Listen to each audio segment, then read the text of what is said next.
قرآن پاک میں اللہ تعالیٰ فرماتا ہے ان مہینوں کے بارے میں، ان عدت الشہور عند اللہ 12 شہرا فی کتاب اللہ، کہ گنتی مہینوں کی اللہ کے نزدیک 12 مہینے ہیں، فی کتاب اللہ، اللہ کی کتاب میں، یوم خلق السماوات والارض، جب سے اس نے آسمان و زمین کو پیدا کیا اس وقت سے یہ 12 مہینے، منہا 4 حرم، اس میں سے 4 مہینے حرمت والے ہیں، فلا تظلموا فیہن انفسکم، اپنے اوپر ظلم مت کرو۔ ظلم آپ کو معلوم ہے کہ سب سے بڑا ظلم کیا ہے؟ ان الشرک لظلم عظیم، شرک سب سے بڑا ظلم، اللہ کے ساتھ شرک کرنا۔ ان اللہ لا یغفر ان یشرک بہ، کہ اللہ کے ساتھ شرک کیا جائے وہ اللہ کبھی نہیں معاف کرے گا، ویغفر ما دون ذلک لمن یشاء، اور اس سے جو کم درجے کے گناہ ہوں گے، ظلم ہوں گے، وہ اللہ تعالیٰ معاف کر دے گا، چاہے گا تو، چاہے گا عذاب کرے گا پھر معاف کر دے گا۔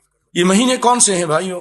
3 مہینے پے در پے ہیں، ذوالقعدہ، ذوالحجہ اور محرم، اور ایک الگ ہے وہ ہے رجب، یہ رجب کا مہینہ ہے۔